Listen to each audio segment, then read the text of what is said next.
नमस्कार, मैं कुमार श्रीकांत आपका स्वागत कर रहा हूं। और आज आज जरा हम अलबेली सी नहीं लेकिन बिल्कुल सटीक और सही बात करने की कोशिश करेंगे। ग्रंथों में लिखा है उड़ता तीर लेना, यानी कि जब आप उड़ता तीर ले लेते हैं, कहते ना कि ए लकड़ी क्यों पड़ी है झाड़ में, आजा घुस जा मेरी। तो ऐसा ही कुछ अरविंद केजरीवाल के साथ हो गया। दरअसल बोलने में बह गए अरविंद केजरीवाल, उन्होंने कुछ ऐसा बोल दिया जिसको लेकर अब सोशल मीडिया पर अलग अलग कयास लग रहे हैं और बात की जा रही है क्या केजरीवाल के साथ भी खेल होगा। जरा पहले मैं केजरीवाल का वो वीडियो 40 सेकंड का है वो जरा देखिए, फिर मैं बाबा जी से आगे की बात करूंगा। जरा वीडियो देखिए। लॉरेंस बिश्नोई, और वो कहां बैठा है? साबरमती जेल में, ईडी पार्टी का दामाद, उनके संरक्षण में। उसने जो हंगामा मचा रखा है, जो हंगामा, और केंद्र सरकार के गृह मंत्रालय ने, एमएचए ने ऑर्डर पास किया है कि उसको उस जेल से कोई नहीं ले जा सकता। वो उसी जेल के अंदर बैठ के अपना पूरा नेटवर्क चला रहा है पूरी दुनिया में, केवल इंडिया में नहीं, पूरी दुनिया के अंदर। अगर पंजाब के अंदर वो कोई क्राइम कर रहा है तो पंजाब पुलिस उसको ला नहीं सकती, उसको पंजाब पुलिस को तो घुंगरू सेठ ने उड़ता तीर ले लिया और लॉरेंस बिश्नोई पर भी बकलोली कर दी है। अब इनका क्या होगा? दरअसल इसे समझने की कोशिश करते हैं। और पंजाब का चुनाव सर माथे पर है इनके। क्या वाकई पंजाब के अपराधियों को बचाने के लिए ऐसा कह रहे हैं? क्या उसको सील्ड कर रहे हैं अरविंद केजरीवाल कि सारा अपराध लॉरेंस बिश्नोई के माथे मर दो और पंजाब में जो कुख्यात और विख्यात अपराधी हैं दरअसल उनको एक सेफ पैसेज दे दो। बाबा जी आपका स्वागत है। और आप इसे किस तरीके से देख रहे हैं, उड़ता तीर लेना जी? कल चंडीगढ़ में एक घटना हुई है, चंडीगढ़ में। हालांकि चंडीगढ़ यूनियन टेरिटरी है, कोई कह सकता है कि पंजाब से उसका संबंध नहीं है, उसकी जिम्मेवारी भगवंत मान पे नहीं आएगी, पंजाब पुलिस पे नहीं आएगी। पर घटना यह है कि वहां की एक मेडिकल स्टोर जो कि पीजीआई चंडीगढ़ के एकदम पास में है, सेक्टर 32 में या कहीं पे, फ्रेंड्स मेडिकल, उसके मालिक को लगातार रंगदारी के लिए फोन किया जा रहा था और अब उसने पैसे दिए नहीं दिए, क्या हुआ, एक मेडिकल स्टोर के केमिस्ट जो शॉप थी उसके कैशियर को कल गोली मार दी गई। उसका वीडियो पूरे पंजाब, पूरे देश में वायरल है। आज पुलिस की तफ्तीश में आया कि हो सकता है ये मिस्टेकन आइडेंटिटी का मामला हो, क्योंकि जिस मेडिकल स्टोर को धमकियां दी जा रही थी मालिक को, वो उसका नाम है फ्रेंड्स मेडिकल, और ये भी कुछ फ्रेंड्स मेडिकल टाइप का ही इसका भी नाम था। हो सकता है ये मिस्टेकन आइडेंटिटी हो, क्योंकि वो जो मरा है व्यक्ति वो तो सिंपल बेचारा 15-20 हजार की नौकरी करने वाला एक कैशियर था जो कि हिमाचल का रहने वाला था। अब सर बात यह कि क्या ये एक आइसोलेटेड घटना है? नहीं, ऐसी घटनाएं पंजाब में रोज हो रही। पंजाब में हर शहर में हर बड़े बिजनेसमैन को एक्सटॉर्शन कॉल आ रही हैं और पंजाब की सरकार बिल्कुल लाचार है। इसी तरह लोग आते हैं, आपको उनका मॉडस ऑपरेंडी है, आपको पहले फोन करेंगे, उसके बाद अगर आप पैसे तुरंत नहीं देंगे तो आएंगे आपके दरवाजे पे, आपके शटर पे, आपके गेट पे 4 फायर झोंक के चले जाएंगे। उसके बाद आप पुलिस के पास जाएंगे। ये मेरे एक परिचित के साथ ऐसा हुआ है, इसलिए बता रहा हूं। वो भगवंत मान से मिला, वो डीजीपी पंजाब पुलिस से मिला, वो स्थानीय बहुत प्रभावशाली एमएलए से मिला। इतना प्रभावशाली एमएलए है कि ऑलमोस्ट पूरी पंजाब की गवर्नमेंट उसके कहने पे चलती है। और सिर्फ आम आदमी पार्टी की नहीं, चाहे कांग्रेस की हो चाहे अकालियों की, वो इतना प्रभावशाली एमएलए है, नेता है। उससे मिला, कुछ नहीं हुआ। अंत में उन्होंने कहा कि यार देखो, कोई कुछ नहीं कर पाएगा, हम फॉर्मेलिटी करते रहेंगे, आपकी रक्षा हम नहीं कर सकते, या तो पंजाब छोड़ के चले जाओ, नहीं तो उस गैंग से समझौता कर लो। ले दे के मामला, और ले दे के मामला सुलट गया, उनको पैसे देने पड़े। तो मैंने उस दोस्त से एक ही बात पूछी, मैंने कहा आपको क्या लगता है कि अगर यूपी में इस तरह कोई अमेरिका में बैठा हुआ कोई गैंगस्टर, यूपी के किसी बिजनेसमैन ने, क्या पैसे वाले सिर्फ पंजाब, अच्छा हरियाणा में भी यही स्टोरी है, हरियाणा की सुन लीजिए मुझसे आप। हरियाणा में एक गांव है डीघल, बेरी विधानसभा है, डीघल बेरी अगल बगल, और गांव क्या है, वो पूरा शहर है, इतना बड़ा गांव है, 15 पाने हैं उनके। उस गांव में वोट होगी कम से कम 25-30 हजार। जी हाँ, जैसे हमारे यहां गहमर नहीं है गाजीपुर जिले में, डीघल में 2-2 हजार करोड़ रुपए के फाइनेंसर बैठे हैं, जो कि पूरे देश में फाइनेंस का काम करते हैं, ब्याज पे पैसे देने का। उनका ब्याज का रेट है वही 5%, 10%, 15%, 20%।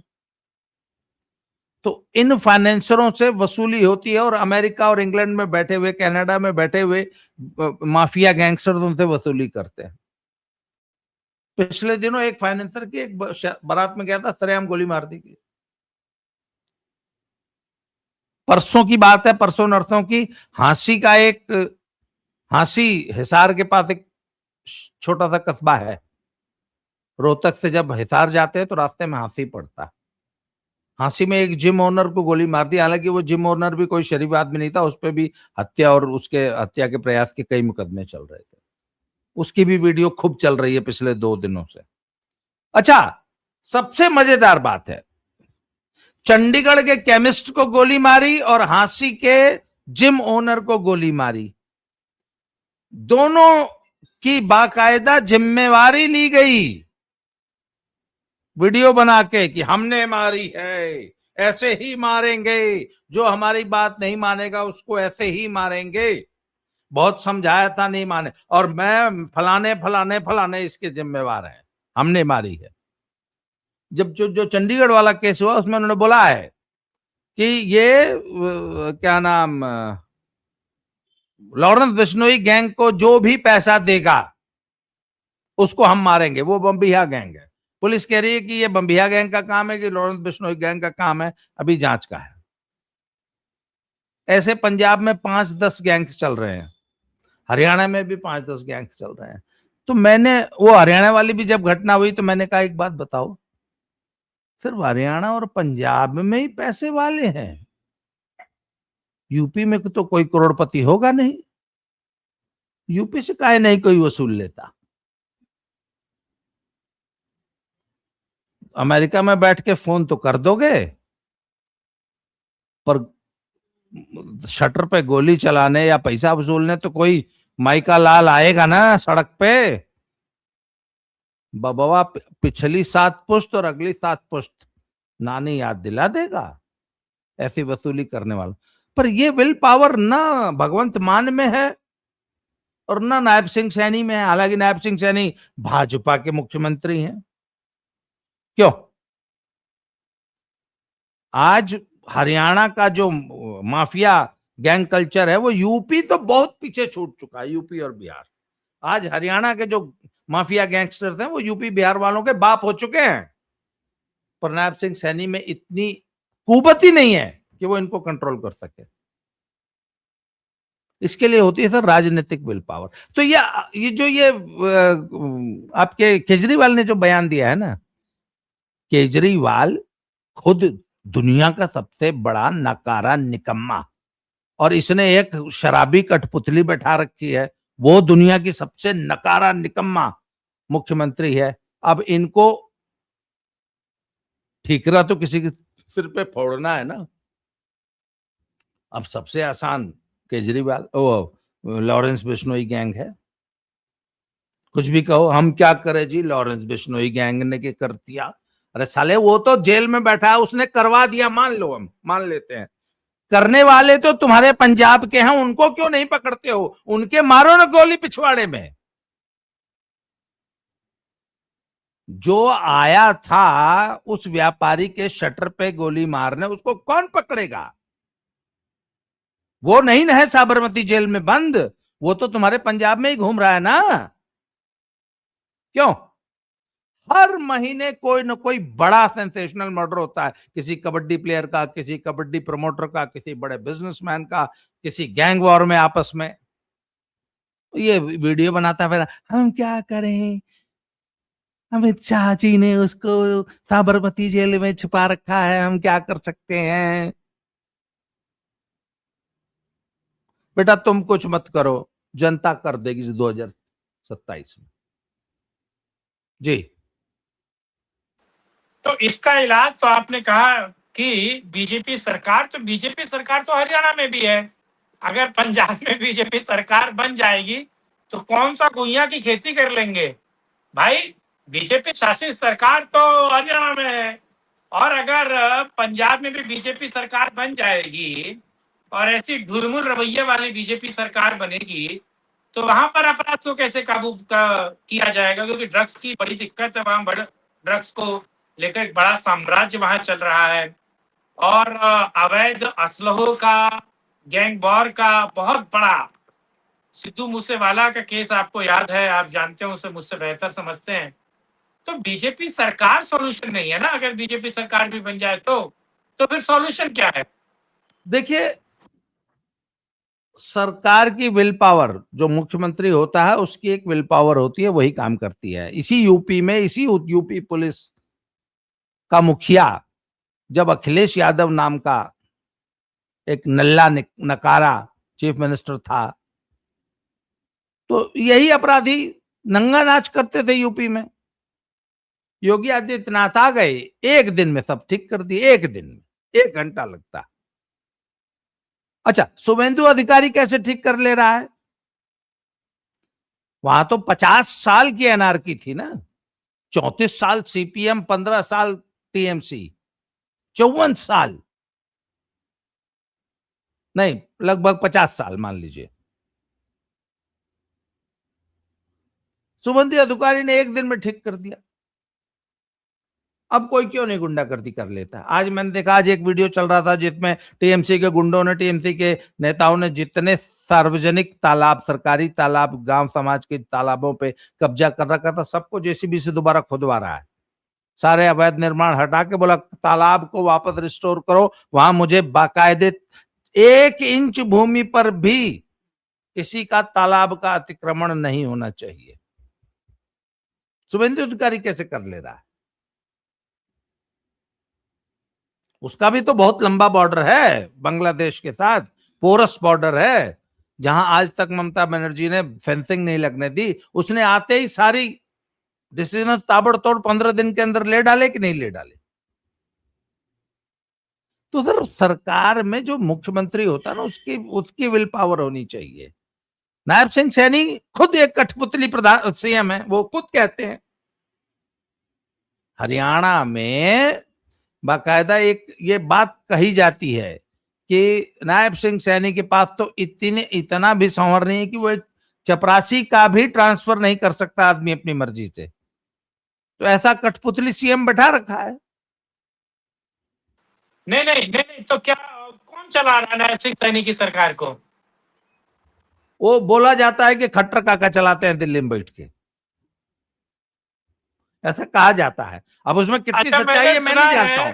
मैं देखिए, जब नए मैं नए ये मुख्यमंत्री बने थे, सुनिए ना, मैंने सुना है जब नए नए मुख्यमंत्री बने थे और जब इनसे पत्रकार सवाल पूछ रहे थे तो कहते हो तो सीएम साहब जाने। तो किसी ने कहा यार सीएम तो तुम ही हो। अरे वो तब तो नए नए बने थे ना, मान लीजिए, तब तो नए नए बने थे। पर आज भी सीएम उन्हीं को माना जाता। मैं आपको बताऊं, मेरे साथ बड़ा मजेदार किस्सा हुआ। मुझे एक फोन आया, मुझे लगा कोई प्रैंक कॉल कर रहा है। बोला मैं सीएम ऑफिस से बोल रहा हूं। तो मुझे लगा ऐसे, मुझे तो ऐसे बहुत सारे फोन आते रहते हैं, बहुत लोग गाली वाली देते हैं, तो बोले जी आप बहुत अच्छी वीडियो बनाते हो, ऐसे वैसे बहुत मेरी तारीफ की। तो मैंने पूछा वाकई सीएम ऑफिस से बोल रहा है? बोला हाँ। बोला सीएम साहब हैं? बोला जी हाँ हैं। मैंने बात करा, तो उसने बोला जी अभी बात कराता हूँ। फिर उसने वो इंटरकॉम पे कॉल लगाई, तो वो बहुत देर टू टू टू टू नहीं, वो म्यूजिक सा बजता रहता, 5 एक मिनट बजता रहा। मैंने कहा यार कोई बेवकूफ बना रहा है मुझे, मैंने फोन काट दिया। 10 मिनट बाद कॉल आ गई, बोले हाँ जी। बोले साहब वो सीएम साहब के ऑफिस से, सीएम साहब बात करेंगे आपसे। मैंने कहा जी कराओ बात। तो उधर से हेलो की आवाज आई, तो मैं तो पहचान गया, ये तो खट्टर। मैंने कहा सर खट्टर साहब बोल रहे हैं आप? क्या हाँ जी खट्टर साहब बोल रहे हैं। अरे मैंने कहा सर मेरा अहोभाग्य, आपने फोन किया ऐसे ऐसे, जो भी 10 माह। उन्होंने फिर मुझे इनवाइट किया, मेरे घर अपना दूत भेजा, सब कुछ हुआ। फिर मुझे मिलने के लिए बुलाया, मैं उनसे मिलने गया, कई कई बार मुलाकातें हुई। तो फिर मैंने पूछा वो जो जिस व्यक्ति ने मुझे फोन किया था उससे पूछा, मैंने कहा तू तो कह रहा था कि सीएम साहब बात करेंगे तो खट्टर साहब है। बोला जी अरे अभी भी इनको ही सीएम साहब बोला जाता है, जबकि उनको वो केंद्रीय मंत्री बन चुके थे। ये मेरे साथ ये घटना हुई है।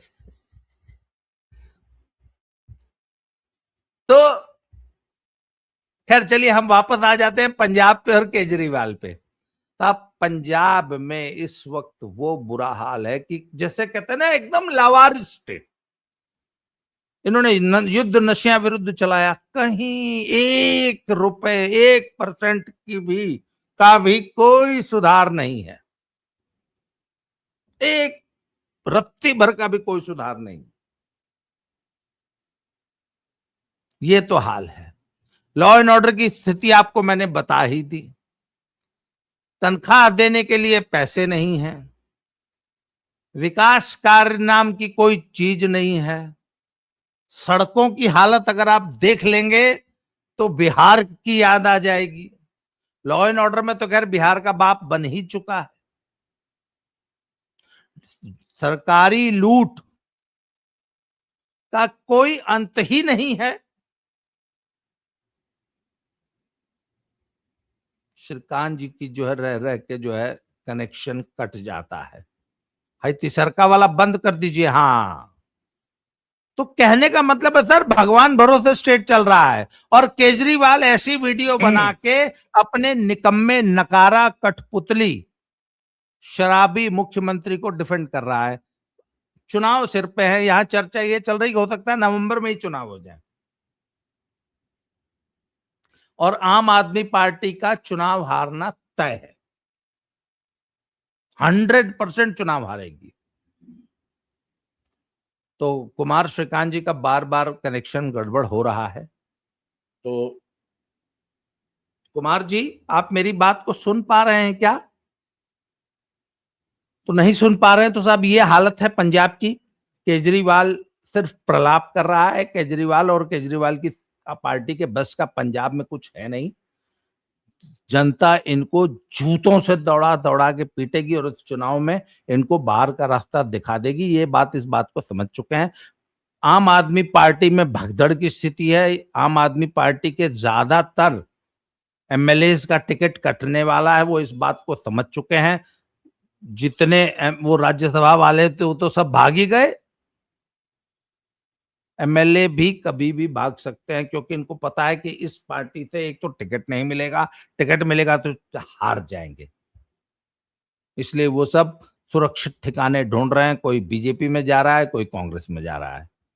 अकाली दल की हालत खराब है। वारिस पंजाब दे डिब्रूगढ़ वाले जो डुप्लीकेट संत जी हैं वो डिब्रूगढ़ में बैठ के चुनाव लड़ेंगे। देखते हैं क्या होता है। पर आम आदमी पार्टी की स्थिति बहुत खराब है, और उस खराब स्थिति को संभालने का ये केजरीवाल का एक फर्जीवाड़ा है। ये एक फर्जी वीडियो है जिसमें वो सारा दोषारोपण लॉरेंस बिश्नोई गैंग के ऊपर कर रहा है। आज के लिए इस वीडियो में इतना ही। दोबारा मिलते हैं किसी नए टॉपिक के साथ। तब तक के लिए जय श्री राम, हर हर महादेव।